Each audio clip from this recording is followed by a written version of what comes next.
Bueno, les decía al principio, hoy vamos a hacer algo diferente. Preguntas y respuestas sobre el tema divorcio y nuevo matrimonio, nuevo casamiento, un tema para casados que todos los solteros tienen que escuchar. A veces nosotros pensamos que esta cuestión de problemas matrimoniales y la cuestión del casamiento, el divorcio y todo eso son problemas que tienen que ver con la modernidad, con los tiempos modernos, con las cosas con el tiempo que estamos viviendo ahora, característico de este tiempo y de esta época. Pero no es así, no es un tema nuevo, ¿sí? Puede ser que hoy tenga algunas facetas quizás un poco diferentes que en otros tiempos, pero no es un tema nuevo esto del divorcio y del nuevo casamiento y de los problemas matrimoniales, de los problemas de las parejas, de los juntados, de los concubinatos. No es un tema nuevo. Es un tema muy antiguo, es un problema, una problemática muy antigua, y la palabra de Dios tiene respuestas para estas problemáticas. Cuando el apóstol Pablo escribió Primera de Corintios, la primera carta que él escribió a la iglesia de Corinto, él escribe como respuesta a preguntas que los mismos hermanos de Corinto estaban haciendo a Pablo. En la iglesia de Corinto había muchas cosas que ordenar. La verdad, era una iglesia bastante desordenada, ¿sí? Y no es por cargar las tintas contra los hermanos de Corinto, sino que tiene que ver con el trasfondo de donde ellos venían al cristianismo, desde donde ellos venían a Cristo. Ellos vienen a Cristo, encuentran la salvación en Cristo, pero ahora tenían que aprender a vivir la vida cristiana. Y venían con todas las costumbres de su cultura pagana, romana, de su infancia, de su crianza, que no tenían nada que ver con lo que enseñaba el cristianismo.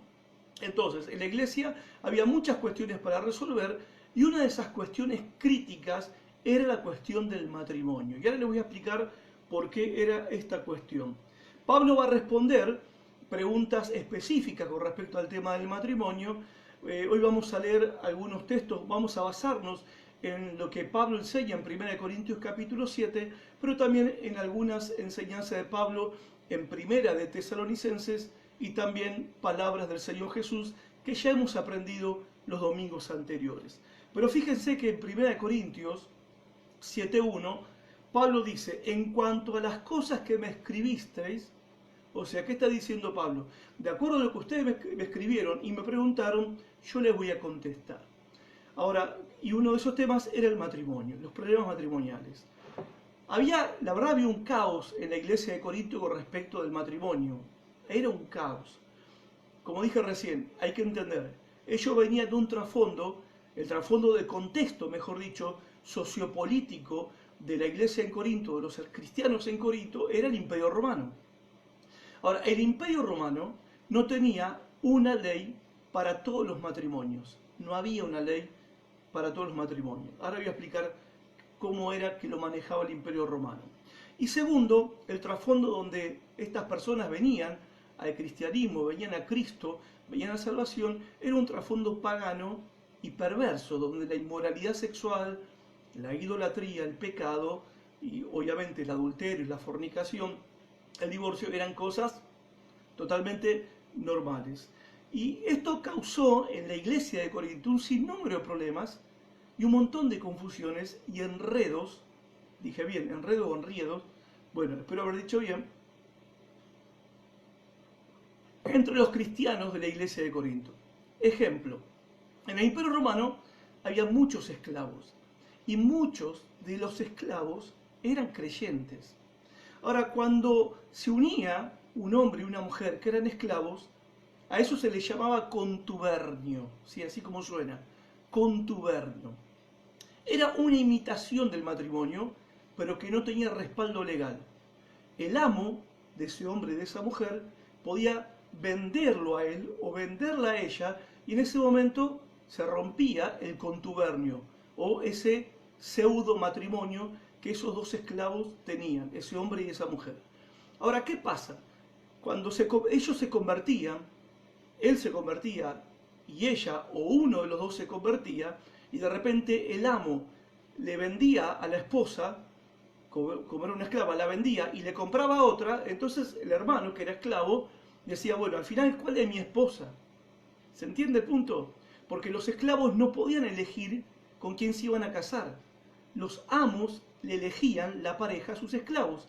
Y cuando era negocio, lo vendía él o la vendía ella. Entonces vos tenías hermanos y hermanas en la iglesia que un mes estaban con uno y dentro de 3 meses estaban con otro. Porque el amo le había vendido el marido y le compró otro marido y se lo encajó. Entonces se preguntaban, ¿cuál es mi situación delante de Dios? ¿Cómo estoy yo delante de Dios ante esta situación? ¿Y qué tengo que hacer? Después estaba la práctica de la gente común en el Imperio Romano. Ellos practicaban lo que se llamaba usum. ¿Qué es el usum? ¿Qué era el usum?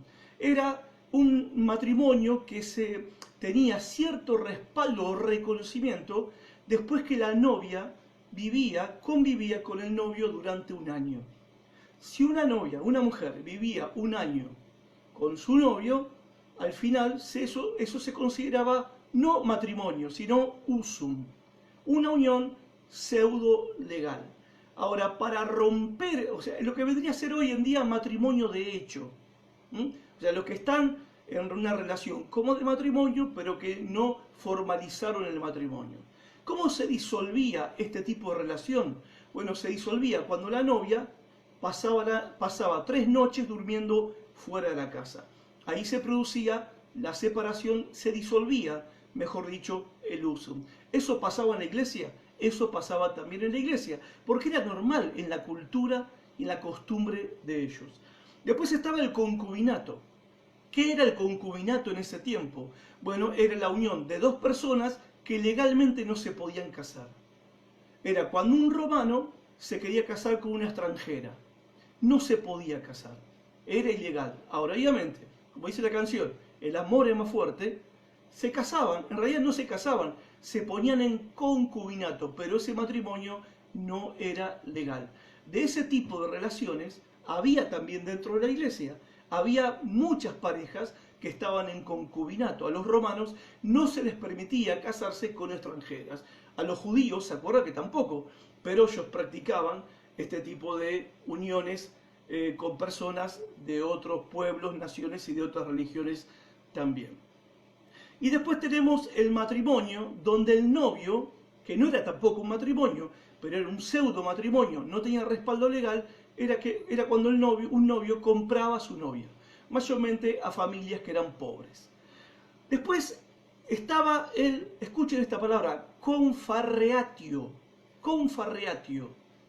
Bueno, este era el único matrimonio legal. Y era el matrimonio que celebraban las élites en el Imperio Romano, las clases altas en el Imperio Romano. ¿Qué significa la palabra confarreatio? A mí me sonaba como que estamos de farra, ¿viste? Pero bueno, busqué en el diccionario y no significaba eso. Confarreatio significa el novio y la novia comparten una torta. Eso significa confarreatio. ¿Y cómo era la ceremonia de este matrimonio, que era el único reconocido por el Imperio Romano? Había un sacerdote o varios sacerdotes oficiando como ministros religiosos, se rezaba a Júpiter, uno de los dioses paganos de hecho, porque ellos eran idólatras, se hacían votos entre los cónyuges y se adornaba el lugar con flores y se comía torta. O sea, acá nos damos cuenta de dónde la Iglesia Católica sacó el modelo de cómo se hace una ceremonia matrimonial. Modelo que nosotros también, los protestantes evangélicos, todavía seguimos imitando. ¿Estoy diciendo que está mal? No, no estoy diciendo que está mal. Nada más que nosotros no tenemos sacerdotes paganos, ni tampoco le oramos a Júpiter, ¿verdad? Oramos a Dios en el nombre de Jesucristo, pero después todo lo demás, los votos matrimoniales, los adornos, las flores, la torta y todo eso, sigue igual. Bien. Entonces, en la época del apóstol Pablo, y que le escribe esta carta a los Corintios, la cuestión del matrimonio era un desastre. Y los hermanos estaban en una confusión, en un enredo, que no sabían si estaban casados, si eran juntados, si eran concubinos, si eran novios comprados, si tenía un marido hoy que el amo le compraba y en 6 meses le compraba otro marido y le vendía el que tenía. Bueno, era toda una confusión. En ese contexto la iglesia estaba creciendo y muchos se estaban convirtiendo a Cristo, que venían de esta cultura, que venían de esta costumbre. Y cuando llegaban a la iglesia, se les empezaba a enseñar las normas de Dios, lo que Dios enseña en su palabra, cómo tiene que ser la relación matrimonial. Y ahí es donde entró el conflicto entre la cultura y las costumbres que ellos tenían y la revelación de la palabra de Dios. La palabra de Dios les trajo luz, les trajo entendimiento a ellos para resolver todas estas cuestiones que ellos tenían con respecto al matrimonio, al divorcio, al adulterio y a la cuestión de la separación, que no es lo mismo que el divorcio. Así que imagínate cuando le enseñaban en la iglesia cómo tenía que ser la relación matrimonial, de acuerdo a la palabra de Dios, cómo había que era un divorcio, que era una separación, que era el adulterio, que Dios abominaba el pecado de adulterio, cosa que ellos practicaban como algo normal. Te imaginas que ellos se llenaron de preguntas, estaban llenos de preguntas. Por eso esta transmisión de hoy tiene que ver con preguntas y respuestas. Bien, primera pregunta, por ejemplo, ¿puede un creyente casarse de nuevo si se divorció antes de ser cristiano? La respuesta es sí. 1 Corintios 7, 27 al 28. ¿Puede un creyente casarse de nuevo si se divorció antes de ser creyente, antes de ser cristiano? La respuesta es sí. Dice 1 Corintios 7, 27 al 28. ¿Estás casado? No procures divorciarte. ¿Estás soltero? No busques esposa. Pero si te casas, no pecas. Y el soltero no es solamente el que nunca se casó. Un soltero también era el que se había divorciado. El que estaba en una situación de que se había divorciado antes de ser cristiano, estaba soltero. ¿Se podía volver a casar él ahora que era cristiano? Por supuesto, Pablo dice, si te casas, no pecas. 1 Corintios 7:39 dice, queda libre para casarse con quien quiera, con tal que sea en el Señor. ¿Se puede volver a casar si se divorció antes de ser creyente? La respuesta es sí. Ahora, una condición, se tiene que casar con un hermano o una hermana en Cristo. O sea, con otro creyente. Esa es la condición. ¿Y por qué es importante responder esta pregunta? Porque muchos tienen que entender y comprender que el estado civil de una persona no es condición para ser salvos. ¿Sabían? Que para ser salvos el estado civil de una persona no tiene absolutamente nada que ver. Y quiero poner un punto hacer un énfasis sobre esta verdad. Porque a la cuestión del divorcio muchas veces se lo trata como si fuera el pecado imperdonable. Nosotros creemos lo que la Biblia enseña. El pasado no condena el futuro de una persona. No lo condena. En segundo lugar, ¿sí? Una persona que se divorció antes de ser creyente, luego se convierte en cristiano o en cristiana, eso no lo convierte en un creyente de segunda categoría. Y en tercer lugar, la iglesia no debe juzgar a nadie que haya tenido una experiencia de divorcio antes de ser creyente. Bien, insisto con esto, la condición civil de una persona no es ningún impedimento para ser salvo. ¿Ok? Segunda pregunta, ¿cuáles son las únicas causas de divorcio en la Biblia? Bueno, aprendimos este domingo que pasó y el otro, y les recomiendo que vean los videos de las enseñanzas anteriores, porque hoy no tengo el tiempo para meterme de lleno, pero aprendimos que son 2 causas permitidas de divorcio en la Biblia, no ordenadas, no mandamientos, sino permitidas. La primera causa es cuando hubo adulterio en el matrimonio. Mateo 5:32 dice, pero yo os digo, el que repudia a su mujer, a no ser por causa de fornicación, ahí la palabra fornicación significa toda clase de pecado sexual, es la palabra fornicación, no en el sentido de los solteros cuando cometen pecado sexual antes del matrimonio, sino fornicación, la palabra griega ahí es porneia, de donde viene pornografía, toda clase de perversidad sexual, desviación sexual y práctica sexual, aparte del matrimonio, o sea, que con alguien que no es tu cónyuge, se convierte en una cláusula o en una condición para que ocurra un divorcio. Tiene que ser sí o sí el divorcio. No, ahora lo vamos a ver. Mateo 19:8, Jesús dijo, por la dureza de vuestro corazón, Moisés os permitió repudiar a vuestras mujeres, mas al principio no fue así. El adulterio, dijimos, no tiene por qué ser el punto final de un matrimonio. ¿Por qué? Porque todavía existe una posibilidad. ¿Cuál es la posibilidad ante el adulterio en un matrimonio? La posibilidad de perdón y de restauración. En Cristo está la posibilidad de perdón y restauración en un matrimonio. Pero el adulterio, según el Señor Jesús, es causa de divorcio. Y después tenemos, 1 Corintios 7:15, el abandono del cónyuge incrédulo. Cuando uno de los dos es incrédulo en el matrimonio y el incrédulo decide abandonar a su cónyuge, dice el apóstol Pablo que se vaya porque el creyente no está sujeto a vivir en esclavitud y obviamente se puede volver a casar porque no es culpable de ese divorcio y de ese abandono. Miren lo que dice 1 Corintios 7:15. Si el esposo o la esposa que no es creyente insiste en irse, dejen que se vaya. En esos casos el cónyuge cristiano ya no está ligado al otro, porque Dios los ha llamado a ustedes a vivir en paz. Tercera pregunta. ¿Cuánto tiempo se debe esperar antes de casarse de nuevo, siendo que tu ex no se volvió a casar? Repito, ¿cuánto tiempo se debe esperar antes de casarse de nuevo, siendo que tu ex no se volvió a casar? Bien, repito este concepto. El nuevo casamiento solamente es permitido cuando el divorcio se produjo por motivos bíblicos, no por cualquier motivo. El recasamiento no está permitido para los que se divorciaron sin motivo que la Biblia permite. Y son dos motivos, dijimos.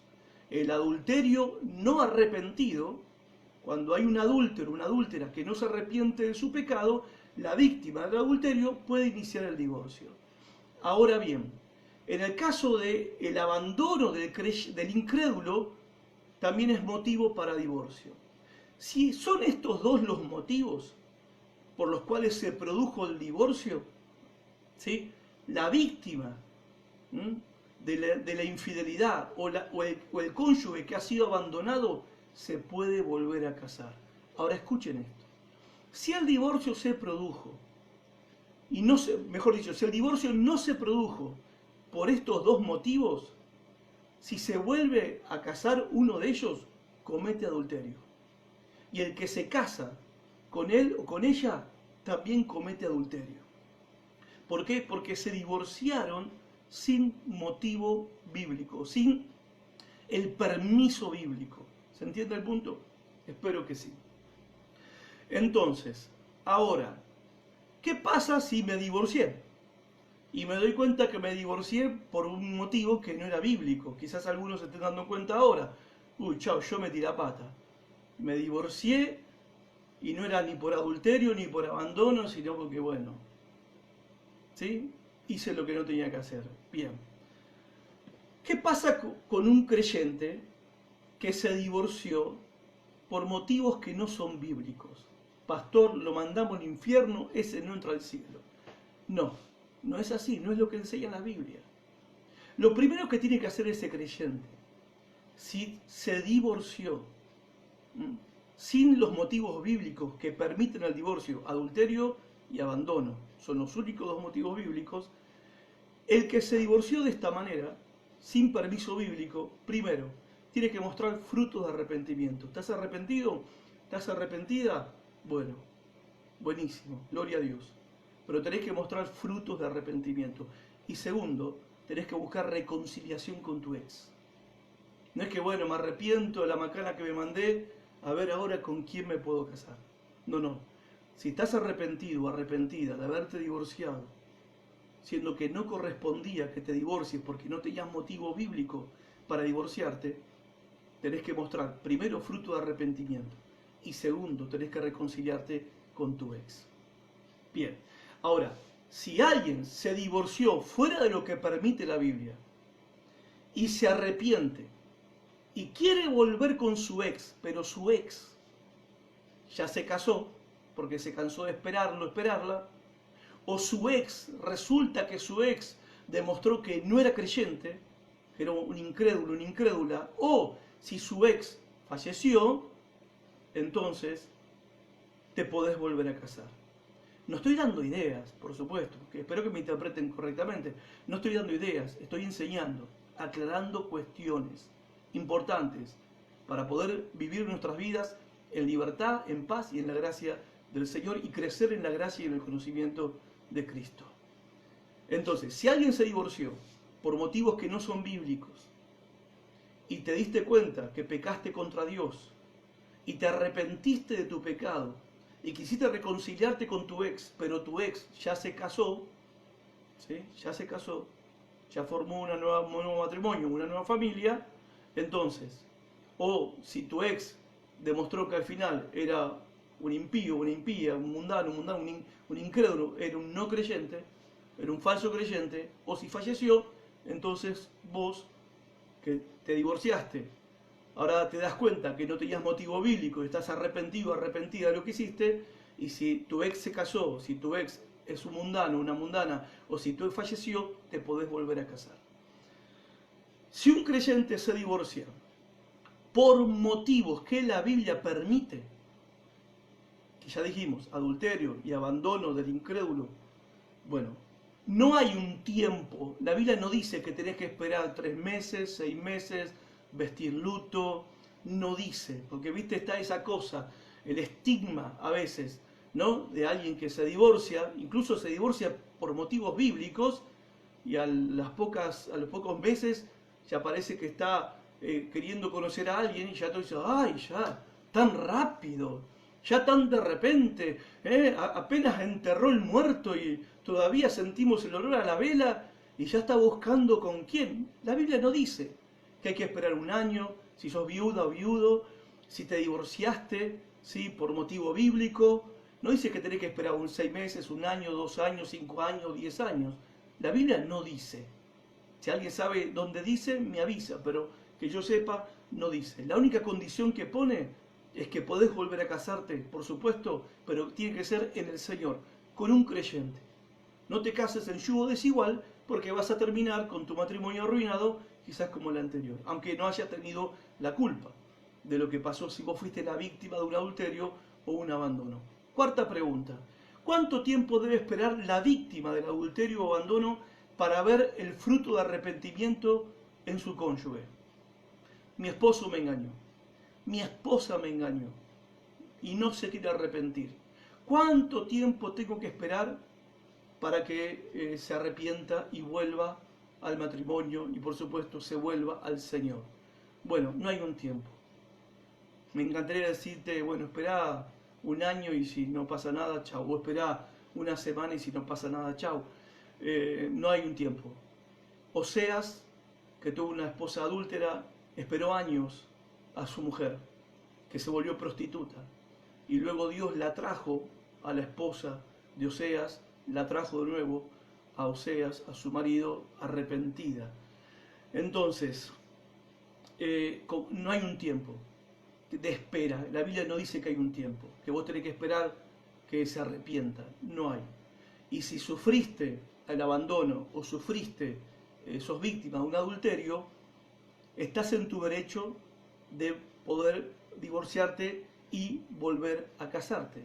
Lo podés hacer. ¿Sí? Lo podés hacer. Ahora, no significa que es la obligación hacerlo, ¿ok?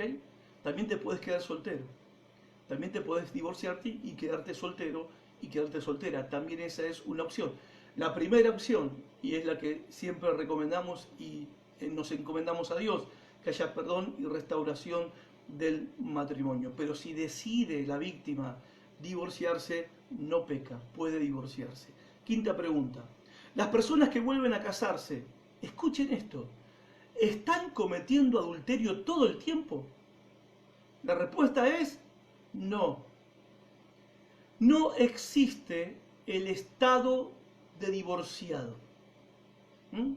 Vos que sos casado, vos que sos soltero, vos divorciado, no existe eso.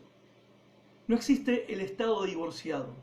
El divorcio es un acto, no es un estado. El matrimonio es un acto y un estado. El soltero es un estado. Pero el divorcio es un acto. Es la rotura, ¿sí?, de un pacto matrimonial. Pero no es un estado de divorciado. Yo soy divorciado para toda mi vida. No, una vez que te divorciás, volvés a estar soltero. Volvés a estar soltera. Cuando alguien comete adulterio, por ejemplo, no lo hace adúltero. Cuando vos cometés un pecado, el pecado de mentir, no te hace mentiroso. ¿Ok?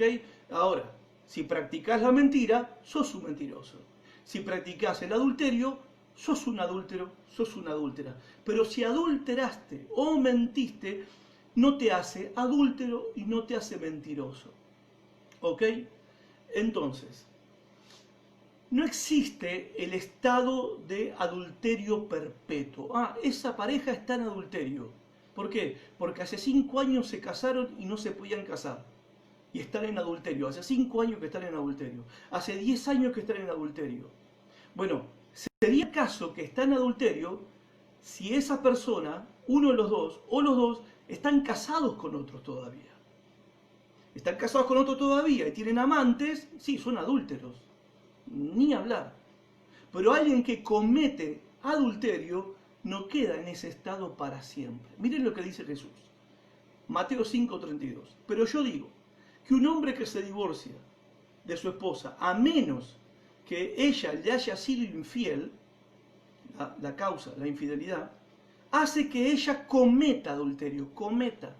No dice que se meta en adulterio, cometa adulterio. Y el que se casa con una divorciada también comete adulterio. O sea, el adulterio es un acto, no un estado. Bien, ahora, obviamente, existe el adúltero que practica el adulterio todo el tiempo, ya lo expliqué recién. Jesús dice que el acto de volver a casarse sin tener permiso bíblico para divorciarse y se vuelve a casar, ese acto es un adulterio. Pero no dice que la nueva relación que tiene ahora con su nuevo matrimonio es un adulterio eterno. No dice eso el Señor Jesús. Escuchen esto. Yo sé que por ahí es medio difícil de que nos entre porque estamos formateados de una manera de pensar, ¿sí? Dicho sea de paso, con poca gracia, ¿no? Escuchen. El Señor le prohíbe, en este caso, cuando se divorcia por un motivo que no es bíblico y se vuelve a casar y después quiere volver con la anterior, no se lo permite. Con su primera esposa o esposo, no se lo permite. ¿Por qué no se lo permite? Porque el nuevo matrimonio ahora es tan válido como el anterior. Ya rompiste tu antiguo matrimonio. Esto es una licencia para pecar, no es una licencia para pecar. Es una orden para no andar jugando con las personas, ¿ok? No se puede jugar con la gente. Vos no podés volver a casarte y después decir, me gusta más la otra que dejé, así que yo te dejo y me voy con la otra que tenía antes o con el otro que tenía antes, rompo este nuevo matrimonio. La palabra de Dios dice que no. No lo podés hacer. No podés volver a tomar a tu ex como esposo otra vez, como esposa otra vez. No se puede hacerlo. El segundo matrimonio es tan vinculante como el primero. Por eso Jesús no le permite volver con su ex. Siempre y cuando el divorcio haya sido por motivos que no son bíblicos. ¿Ok? Que no son bíblicos. Pero insisto con esto. la persona que comete adulterio casándose con otra persona que no debe casarse y se divorció con motivos que no son bíblicos, se vuelve a casar, comete adulterio, pero no queda en ese estado de adulterio para siempre. No queda. La Biblia dice que no. Sexta pregunta. Si alguien se divorció fuera de lo permitido por la Biblia y se vuelve a casar y pide perdón por su pecado de divorcio, ¿recibe perdón de Dios? En otras palabras, te divorciaste. Y te divorciaste por un motivo que no es bíblico. Adulterio y abandono, los únicos dos motivos, ¿verdad? Abandono del incrédulo y infidelidad en el matrimonio. Ok, son los únicos motivos. Bueno, te divorciaste por otro motivo, por cualquier motivo que no correspondía. Pecaste contra Dios. Ok, me vuelvo a casar y le pido perdón a Dios porque después que me casé de nuevo, ahora me doy cuenta lo mal que hice, pequé contra Dios, pequé contra mi ex, hice mal, le pido perdón a Dios. ¿Dios perdona? Sí, perdona. ¿Cómo que no perdona? Todo pecado es perdonado por Dios cuando hay arrepentimiento sincero y genuino y el pecado se confiesa. Todo pecado que es confesado es perdonado por Dios. Y el divorcio es un pecado más. ¿Ok? Es un pecado más. Por supuesto que si estás arrepentido o arrepentida de lo que hiciste, tenés que mostrar frutos de ese arrepentimiento y Dios dice que te va a perdonar. ¿Ok? Ahora, si intenta volver con su cónyuge, a quien engañó, pero no hay posibilidad de reconciliación, porque su cónyuge, engañado o engañada, no quiere volver. Lo perdonó, yo te perdono, yo te quiero, te aprecio, todo lindo lo que vivimos entre los dos, pero no quiero volver. ¿Qué pasa? A pesar de que está arrepentido, de verdad, o arrepentida, a pesar de que hay arrepentimiento sincero, ¿sí? Y quiere volver, pero la víctima del adulterio o del abandono dice no, yo no quiero. ¿Qué pasa con el transgresor? ¿Se tiene que quedar toda la vida soltero? La Biblia dice que no, se puede volver a casar. Mejor es casarse que estar quemándose. Mejor es casarse que estar pecando. Ahora, solamente se puede casar en el Señor. En el Señor. Y porque mostró arrepentimiento. Aclaro este punto, ¿no? No estoy diciendo que me puedo divorciar y me puedo casar. No, no. Si mostró arrepentimiento del divorcio que hizo, de destruir ese matrimonio, si está arrepentido, ¿sí?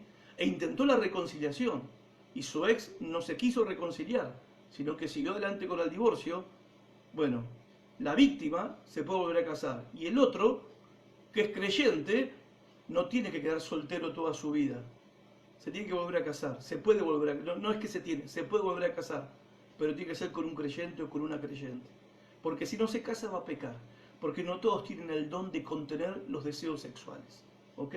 Séptima pregunta. ¿Qué pasa si alguien ha tenido varios casamientos y divorcios? Porque hoy en día eso es, no digo normal, pero es más común que en otros tiempos, ¿sí? Si se ha casado muchas veces, ¿cuál es su estado civil? ¿Y qué tiene que hacer para estar bien con Dios? Bueno, si se divorció muchas veces y se casó muchas veces, obviamente fuera de la voluntad de Dios, pecó. ¿Y qué se hace con los pecados? Yo, a ver, quizás para algunos parezca sonar como medio liviandad, pero la cuestión es esta. En la iglesia tenemos la mala costumbre de estigmatizar ciertos pecados, ¿verdad? Entonces, el adulterio es tragedia mundial. Ahora, la lengua larga parece que no. El adulterio es, la fornicación es, o nos arrancamos los pelos. Pero ser un orgulloso y un soberbio parece que no es tan grave. Bueno, ese tipo de distinciones no están en la Biblia. Si uno pecó y se da cuenta que pecó, y en este caso pecó casándose, divorciándose, casándose y divorciándose, y está convencido de pecado, tiene que hacer lo que se debe hacer con cualquier clase de pecado. ¿Sí? Primero, confesar su pecado. Segundo, buscar en Cristo la salvación de tu alma. Y tercero, empezar a caminar como es digno del Señor. Empezar a caminar como Dios te manda en su palabra. 8. Pregunta número 8. ¿Qué se debe hacer cuando hay casos de abusos de menores? violencia o vicios descontrolados. 1 Corintios 7:11 dice, si se separa, que no se vuelva a casar. De lo contrario, que se reconcilie con su esposo, asimismo que el hombre no se divorcie de su esposa. Pablo no permite en este caso, escuchen, el nuevo casamiento. Insisto, el nuevo casamiento solamente es permitido cuando hubo adulterio de por medio o abandono del incrédulo a un cónyuge que es creyente. Entonces, como no hubo adulterio en este caso, no se permite el nuevo casamiento. ¿Pero qué se permite? La separación. ¿Sí? Acá se permite la separación.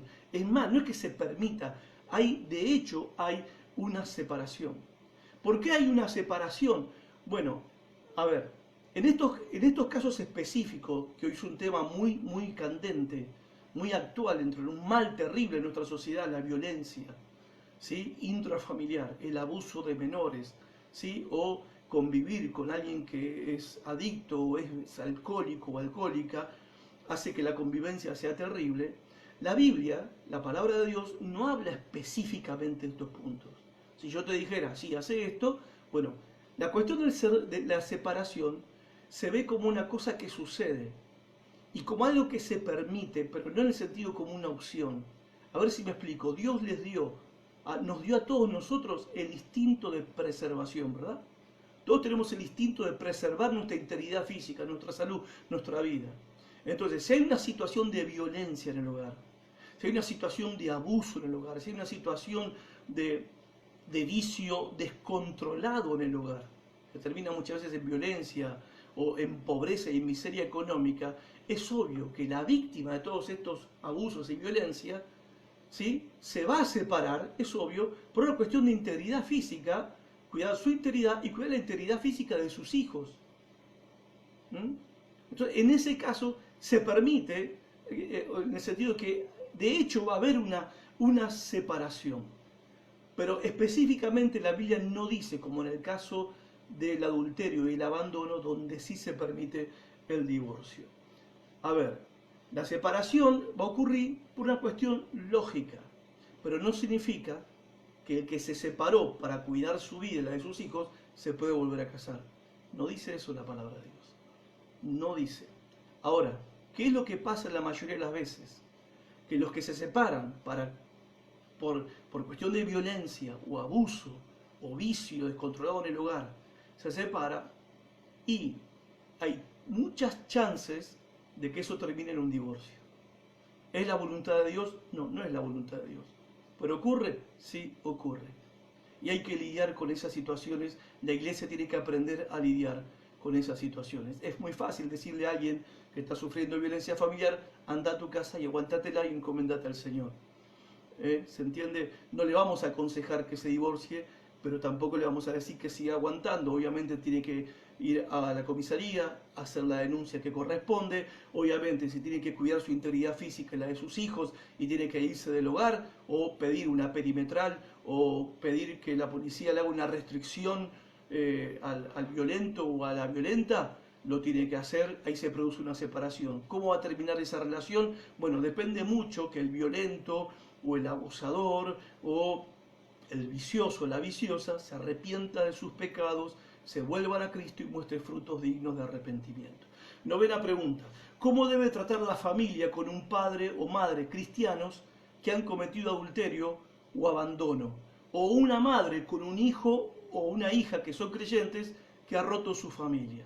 O sea, en la familia puede que haya tu papá, tu mamá, ¿sí?, o tu hijo o tu hija cometido un adulterio o abandonaron a su cónyuge.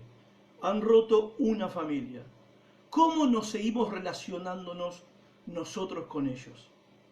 Bien, Pablo dice en 2 Tesalonicenses 3:6, escuchen: pero os ordenamos, hermanos, en el nombre de nuestro Señor Jesucristo, que os apartéis de todo hermano que ande desordenadamente y no según la enseñanza que recibiste de nosotros.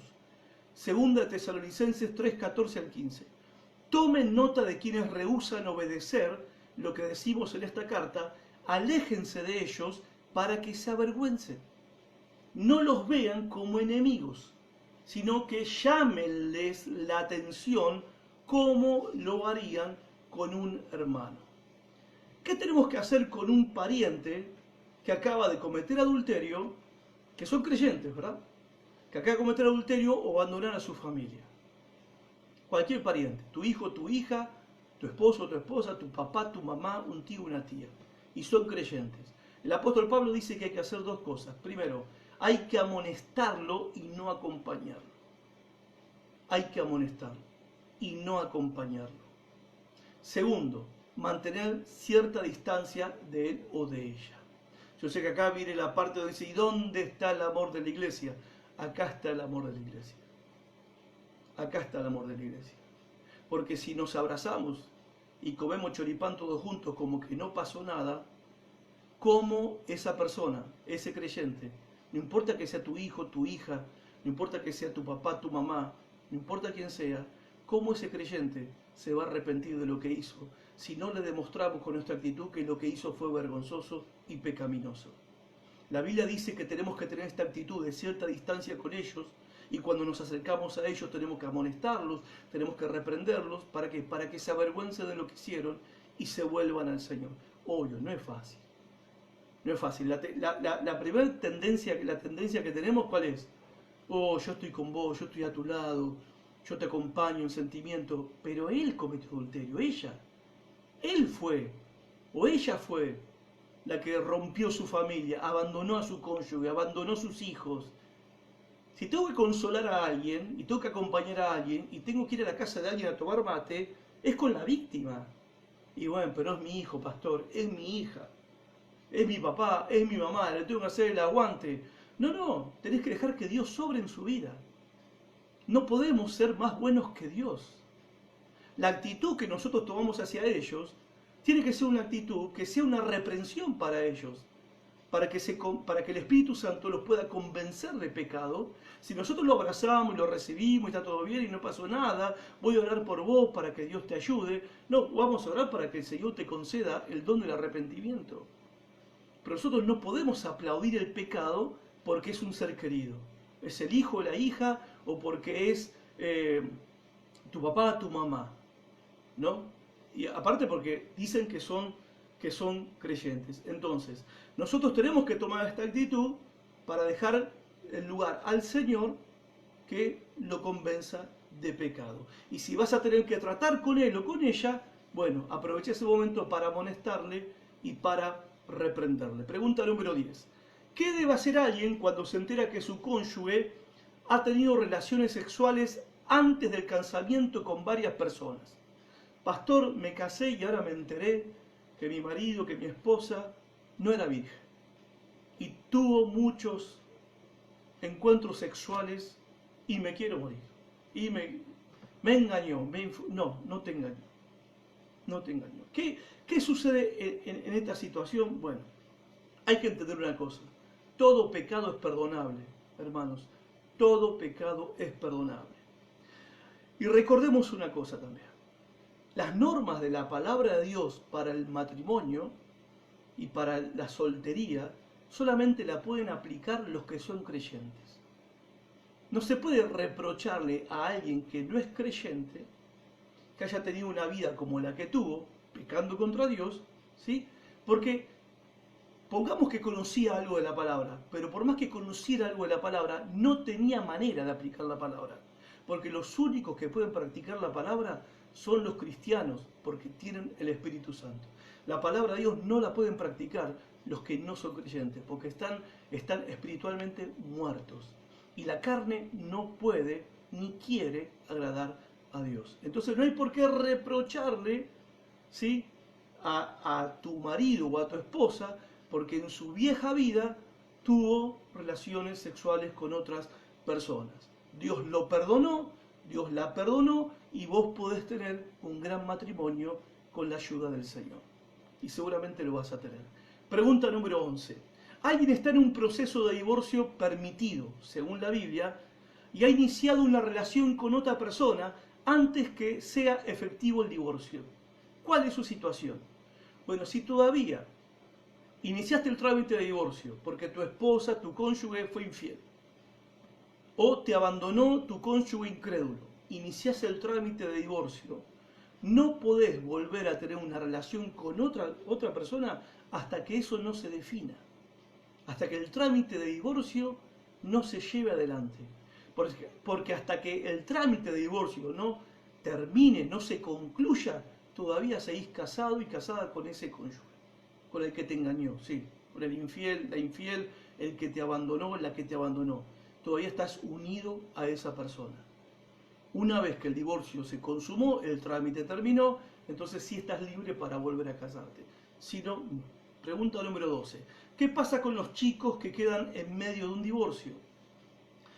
Bueno, la realidad es esta, hermanos, que los chicos en medio de un divorcio van a sufrir heridas.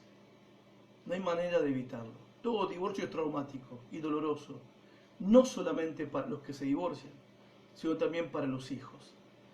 Ahora, una de las cosas que hay que tener en cuenta, no se puede evitar, pero sí hay que tener en cuenta, y creo que en primer lugar, es que aunque no se puede evitar que los hijos sufran, lo que no se puede hacer es desamparar a los hijos en sus necesidades materiales.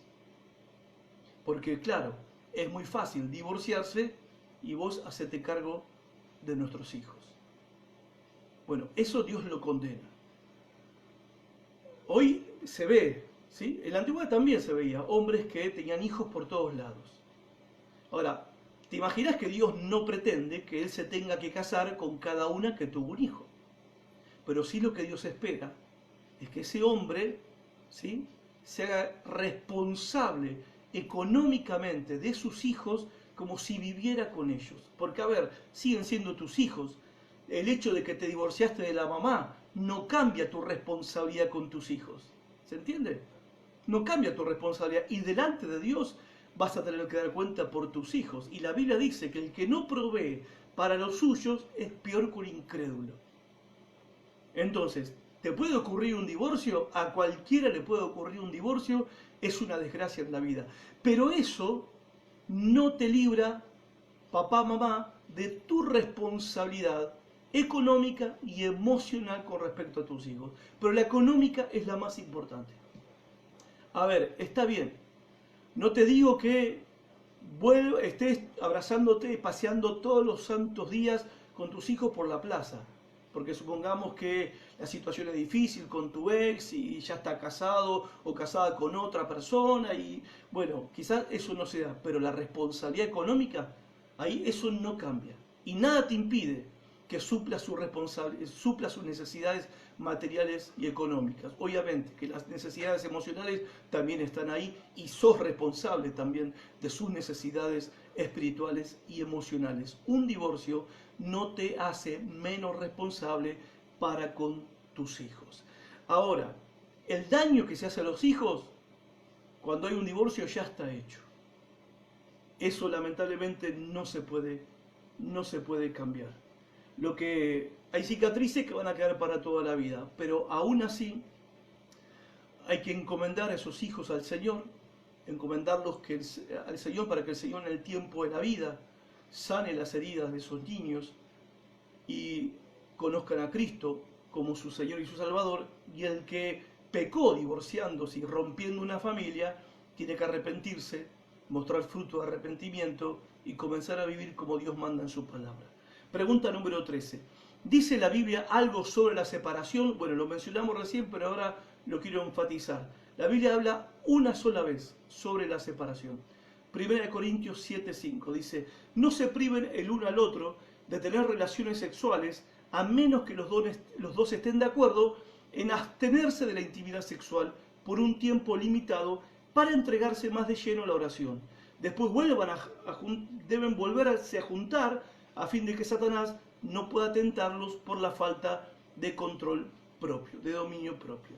¿Qué está diciendo acá? Que puede haber en el matrimonio a veces necesidad de cortar, ¿sí?, la intimidad sexual. Esta es la única separación que en la Biblia está permitida, ¿verdad? Esto es lo que dice la Biblia. Te puedes separar, pero separar no significa irte de tu casa. No, la separación acá implica suspender por un tiempo la intimidad sexual. Pero no por cualquier motivo. No, primero tiene que ser mutuo, de mutuo acuerdo, que los dos están de acuerdo. Y por otro lado, tiene que ser por una causa mayor. ¿Cuál es la causa mayor? Es que estamos enfrentando, o estoy enfrentando, una situación tan fuerte que me tiene absorbido mental y emocionalmente.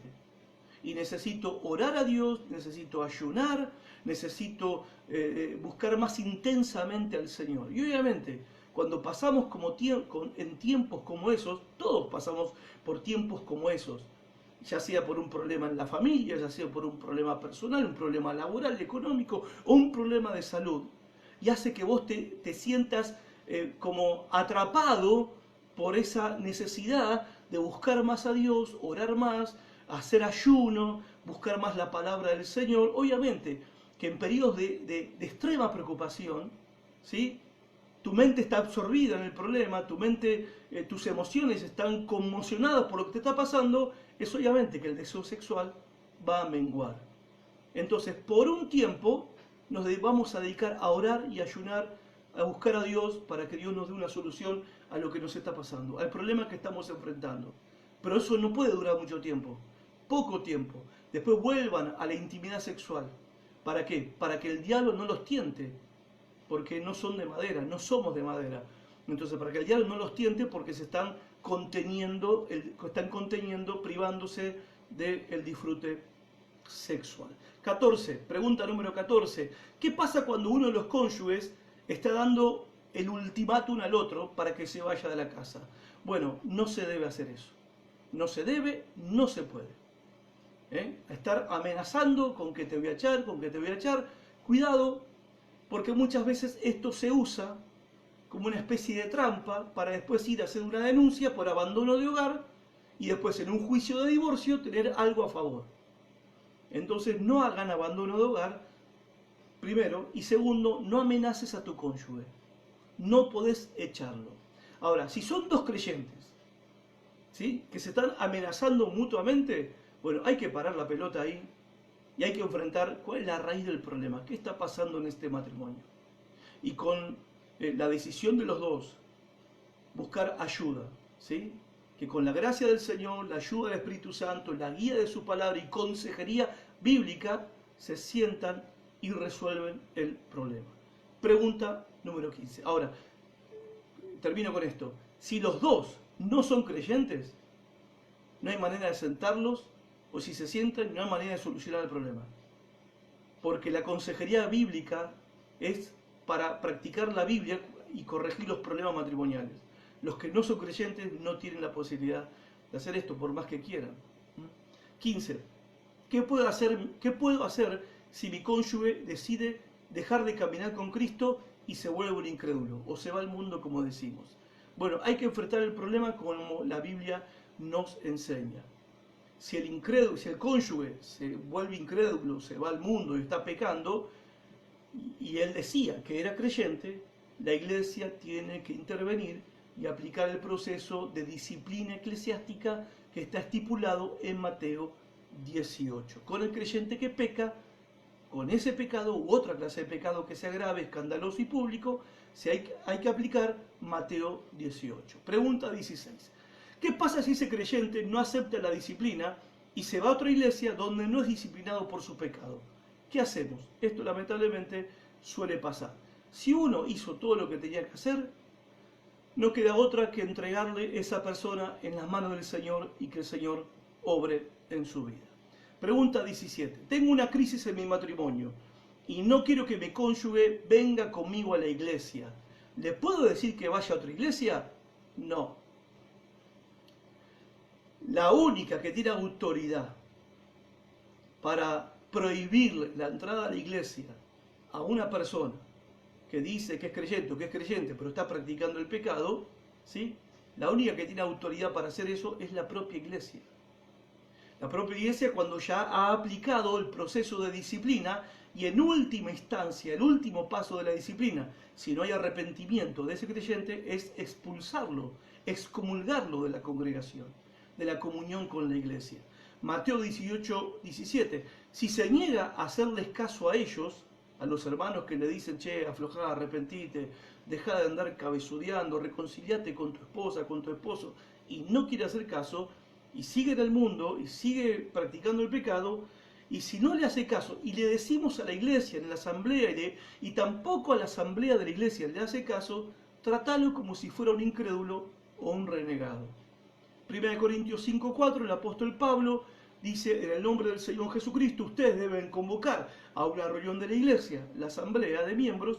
Yo estaré presente en espíritu, igual que el poder de nuestro Señor Jesús. Entonces deben expulsar a ese hombre y entregárselo a Satanás para que su naturaleza pecaminosa sea destruida y él mismo sea salvo en el día que el Señor vuelva.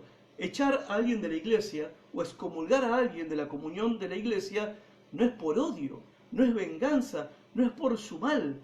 Esto de que dice Pablo, entregarlo a Satanás, ¿qué significa? Dejar que quiere estar en el mundo, que esté en el mundo. El diablo lo va a amarrear, lo va a sacudir y va a sufrir. Bueno, ¿qué suceda? ¿Para qué? Para que cuando le duela, se arrepienta. ¿Cuál es el objetivo? Que su alma sea salva cuando el Señor venga. ¿Sí? Pero no podés vos decirle, no vengas a la iglesia. Te prohíbo que vengas a la iglesia, anda a otra iglesia. No podés hacer eso. Pregunta 18. Eran 20. Son 20.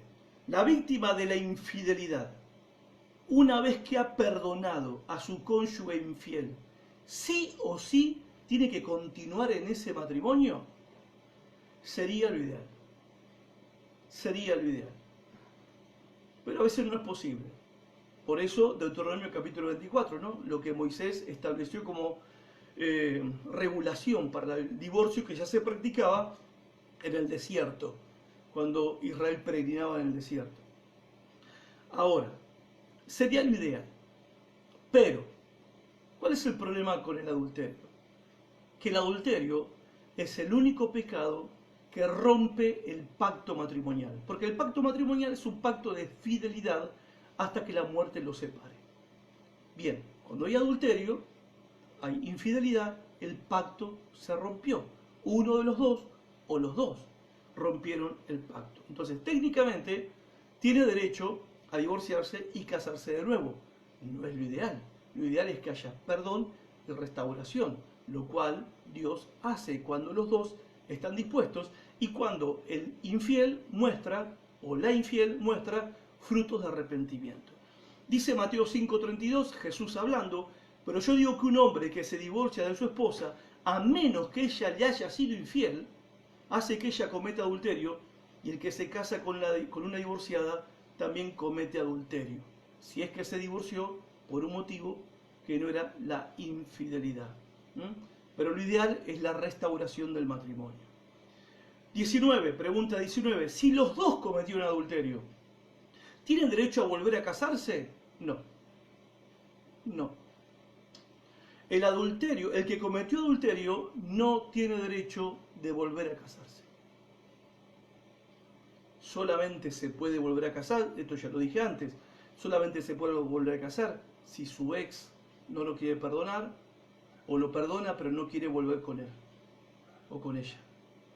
O su ex ya formó otra familia y es creyente, entonces no puede quedarse en la vida pecando toda la vida. Pero, ¿sí?, cuando se comete el pecado de adulterio, se rompe el vínculo matrimonial, el que comete el acto de adulterio no tiene derecho de volver a casarse. Si no, esto sería, como se dice comúnmente, un viva la pepa.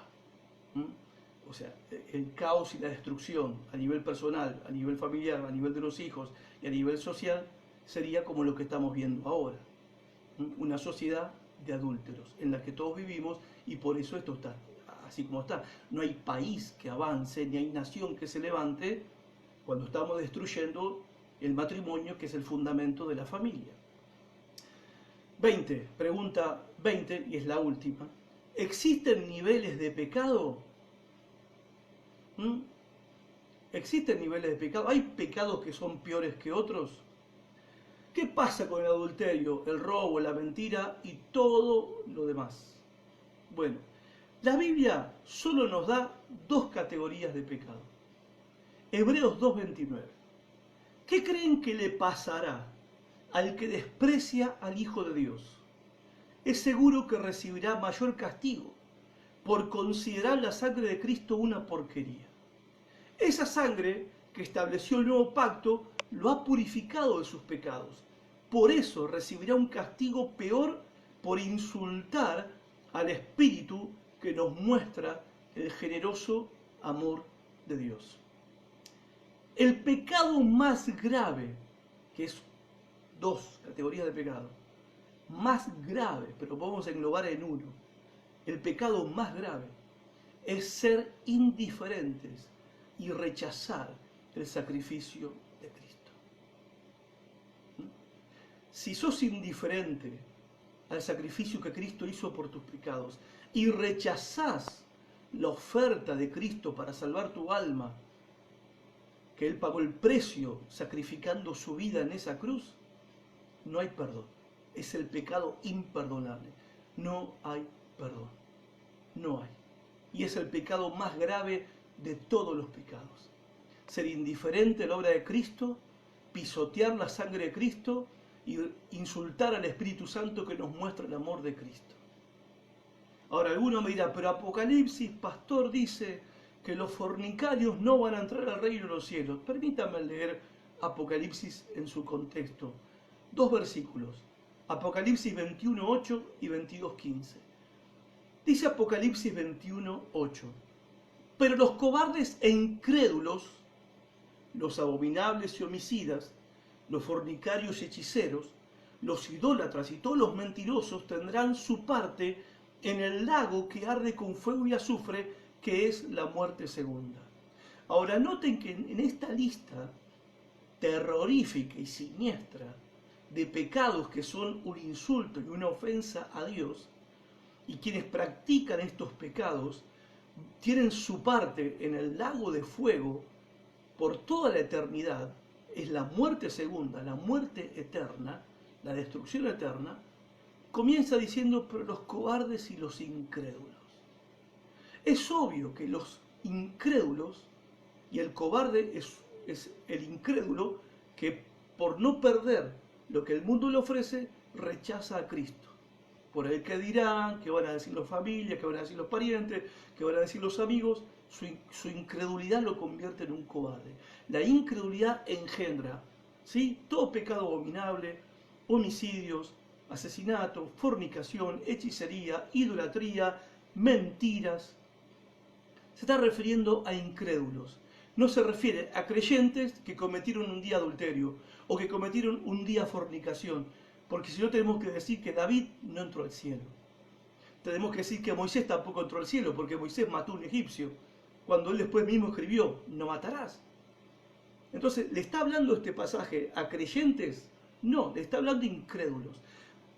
Apocalipsis 22:15, mas los perros estarán fuera del cielo, del reino de Dios. Los hechiceros, los fornicarios, los homicidas, los idólatras y todo aquel que ama y hace mentira.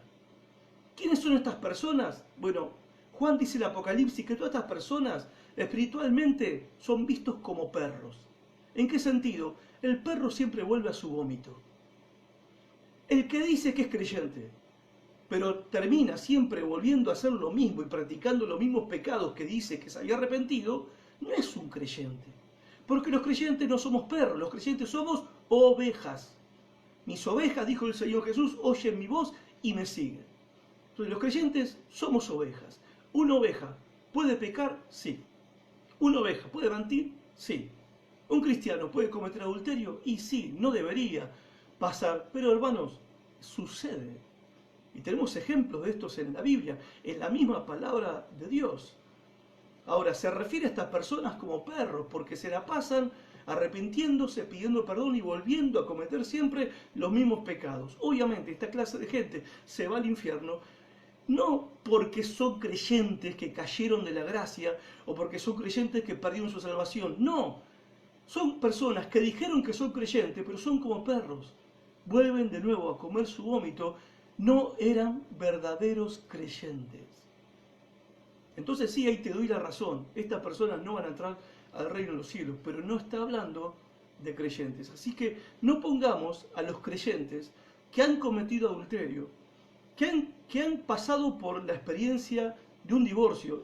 que fueron víctimas de un divorcio o que fueron los culpables de un divorcio y hoy están arrepentidos. Pero que hoy están arrepentidos de haberse divorciado, fuera de los permisos que la palabra de Dios da, hay perdón, hay restauración y hay gracia de Dios para esos creyentes. Hay. En Cristo hay.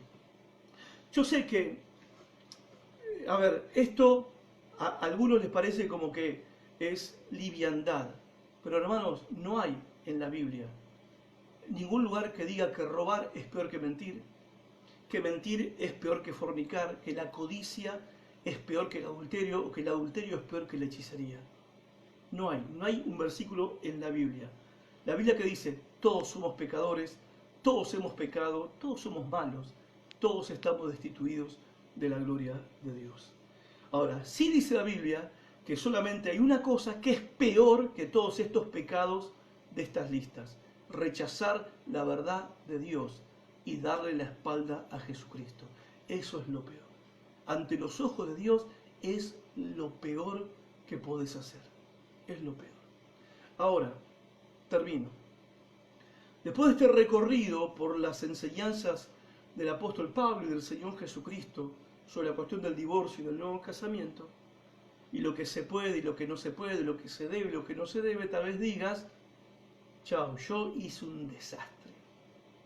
Yo metí la pata a más no poder, yo ahora entiendo, me doy cuenta que arruiné las cosas en mi vida. Bueno, ¿qué es lo que te dice la palabra de Dios? Primera de Juan, capítulo 1, verso 9. Si confesamos nuestros pecados, Él es fiel y justo para perdonar nuestros pecados y limpiarnos de toda maldad. Lo personalizo. Si confesás tus pecados, el Señor es fiel y justo para perdonar todos tus pecados y para limpiarte de todas las cosas malas que hiciste. En el Señor Jesús hay perdón de pecados y hay restauración. Este es el milagro de la gracia que nos trae el Señor Jesús con su Evangelio. Pensá que todo esto que yo acabo de enseñar son respuestas a creyentes que en el tiempo del apóstol Pablo buscaban perdón. Los hermanos de la iglesia de Corinto que hicieron todas estas preguntas a Pablo estaban buscando no solamente ordenar su matrimonio, estaban buscando el perdón de Dios. Y todas estas respuestas de la Biblia, de la palabra de Dios, para esos creyentes, fue para que ellos puedan encontrar, no juicio, no condenación, fue para que ellos puedan encontrar perdón por todo lo que ellos habían hecho mal. Y eso es lo que el Señor Jesucristo te está ofreciendo esta noche. Perdón de pecados, de todos tus pecados y de todo aquello que hiciste mal y que hoy te estás dando cuenta. Si estás arrepentido, si estás arrepentida de tus pecados y de todo lo que hiciste mal, tenés que aceptar ahora la gracia de Dios que viene solamente por medio del Señor Jesucristo. Y a partir de hoy, empezá a vivir una nueva vida como manda Dios en su palabra. Y entonces vas a experimentar el milagro del nuevo nacimiento en tu vida. E incluso vas a poder enfrentar los conflictos que hoy tenés en tu matrimonio y experimentar la restauración de tu matrimonio. Si esta noche estás arrepentido y arrepentida de tus pecados y aceptás la gracia de Dios por medio del Señor Jesucristo. ¿Qué te parece si terminamos este momento orando? Me gustaría orar por ustedes, orar por los matrimonios, orar por los que están atravesando momentos difíciles o atravesando un divorcio o se divorciaron y no sabían cómo estaban delante de Dios. Déjenme orar por ustedes y ustedes también. Pídanle ahí al Señor, Señor, pídanle perdón, confiesen sus pecados y entréguenle su vida a Jesucristo. Renuncien a lo que tengan que renunciar y entréguenle su corazón a Dios, que en su gracia por medio de Cristo les otorga perdón y salvación. Padre, yo quiero pedirte por todos aquellos que me están viendo ahora, no solamente por los matrimonios, Señor, sino por aquellos también que han atravesado por un divorcio y hoy están solteros a causa de un divorcio. Te quiero pedir también por los que están solteros y nunca se casaron. Señor, por todos ellos te ruego, dale sabiduría. Derrama tu gracia sobre ellos y trae restauración. Fortaleza los matrimonios para que estén firmes y tú los guardes con el poder que hay en tu nombre. Restauración para los matrimonios que están en conflictos. Sanidad para aquellas víctimas de adulterio, de infidelidad, de abandono. Y te ruego para que le des sabiduría a los solteros, Señor, y a los casados para llevar adelante el matrimonio. Y te ruego por aquellos que no te conocen, que por medio de esta palabra vengan a la salvación, que solamente está en Cristo Jesús, y reciban el perdón de todos sus pecados. Amén. Que el Señor te bendiga y que te guarde el Señor. Te guarde, te bendiga, te proteja el Señor y el Señor restaure tu vida. Compartí este video. Otros muchos también necesitan escuchar esta enseñanza. Gracias por estar de ese lado. Y si alguien quedó con alguna duda, alguna pregunta, puede hacérmela llegar a través del Messenger, ¿sí? Por mensaje privado a mi muro de Facebook. Dios lo bendiga mucho y estamos como siempre en contacto. Chao.